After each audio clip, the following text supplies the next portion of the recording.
돈도 건강도 아닌 문제였다. 은퇴 후 가장 먼저 무너지는 것. 은퇴를 앞두고 있거나 막 은퇴한 사람들과 이야기를 나누다 보면 의외로 비슷한 말을 자주 듣는다. 생각보다 할 게 없어요. 아침에 눈 떠도 나갈 데가 없더라고요. 이렇게 허무할 줄은 몰랐어요. 이 말들을 처음 들었을 때 솔직히 고개가 갸웃해진다. 돈이 부족한 것도 아니고 몸이 아픈 것도 아닌데 왜 저렇게 힘들어할까? 평생 바쁘게 살다가 이제 좀 쉬면 되는 거 아닌가 싶다.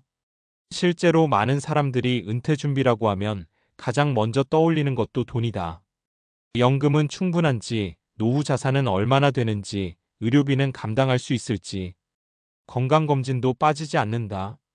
그런데 은퇴 후 삶에서 가장 먼저 무너지는 건 의외로 돈도 건강도 아니다.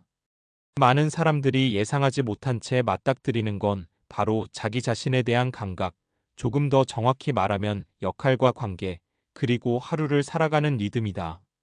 은퇴는 일을 그만두는 사건이 아니라 정체성이 흔들리는 전환이다. 우리는 생각보다 오랫동안 일하는 나로 살아온다. 직함이 있었고, 소속이 있었고, 매일 정해진 시간에 나가야 할 이유가 있었다. 누군가 나를 필요로 했고, 전화가 오고, 회의가 있고, 결정을 내려야 했다. 이 모든 게 귀찮고 힘들었지만, 동시에 나를 설명해주는 가장 간단한 문장이기도 했다. 나는 회사에서 일하는 사람입니다. 나는 팀장이었고 책임자였어요. 그런데 은퇴를 하는 순간 이 문장이 사라진다. 아무도 나에게 역할을 부여해주지 않는다. 아무도 오늘 무엇을 해야 하는지 알려주지 않는다. 이때 많은 사람들이 처음으로 느끼는 감정이 바로 공허함이다. 그리고 이 공허함은 생각보다 빠르게 찾아온다. 은퇴 후 몇 년이 아니라 빠르면 몇 달, 어떤 경우엔 몇 주 안에도 말이다. 사례 1. 아침에 눈 뜨는 게 제일 힘들어요.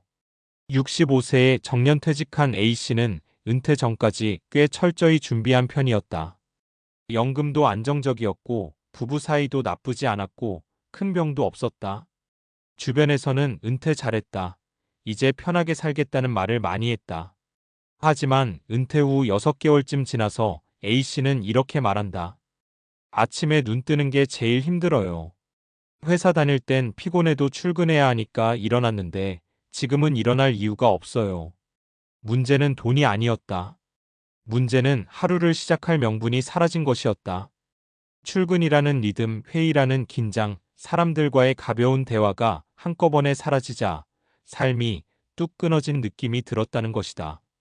처음엔 쉬는 게 좋았지만 시간이 갈수록 자신이 점점 투명해지는 기분이 들었다고 했다.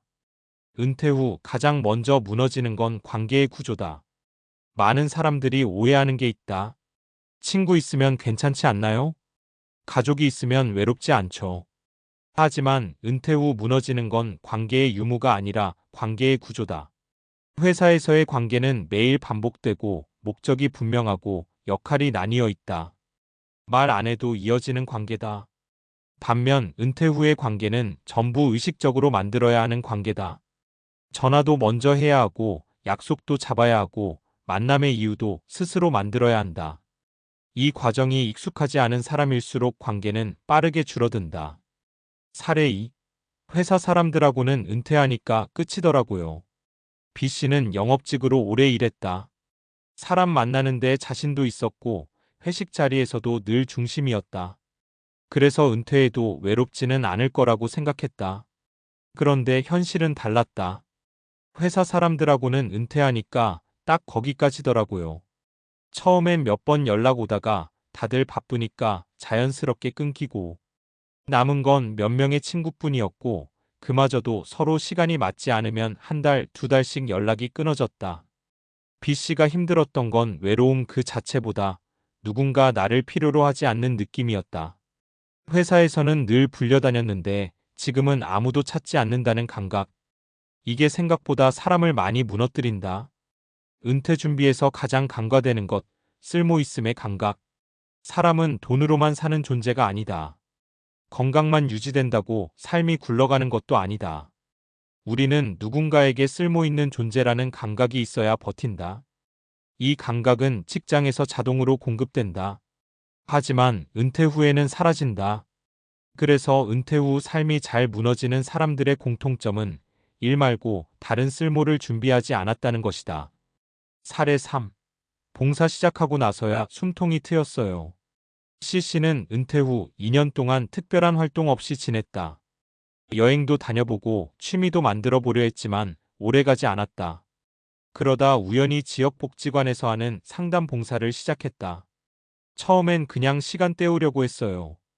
근데 사람들이 제 말을 진지하게 들어주고 고맙다고 하니까 이상하게 살아있는 느낌이 들더라고요. C씨에게 봉사는 돈도 안 되고 체력도 소모되는 일이었다. 하지만 다시 필요한 사람이 되었다는 감각이 생겼다. 그게 삶을 다시 붙잡아 주었다. 그래서 은퇴 준비의 핵심은 질문 하나다. 은퇴 준비에서 정말 중요한 질문은 이거다. 나는 일을 그만둔 후 무엇으로 나를 설명할 수 있을까? 직함 없이, 명함 없이, 월급 없이도 나를 소개할 수 있는 문장이 있는가? 나는 을하는 사람입니다. 나는 매주 이곳에 가는 사람입니다. 이 문장이 없는 은퇴는 생각보다 많이 흔들린다. 돈과 건강 다음이 아니라 돈과 건강 이전에 준비해야 할 것. 아이러니하게도 돈과 건강이 어느 정도 확보된 사람일수록 이 문제에 더 크게 흔들린다. 기대했던 은퇴의 행복이 오지 않기 때문이다. 그래서 은퇴 준비는 순서를 조금 바꿔야 한다. 돈, 건강도 중요하다. 하지만 그보다 먼저 준비해야 할 건 역할, 관계, 하루의 리듬이다. 은퇴 후 가장 먼저 무너지는 것이 무엇인지 미리 알면 그 붕괴는 충분히 늦출 수 있다. 그리고 은퇴는 끝이 아니라 다른 방식으로 살아가는 시작이 될 수 있다.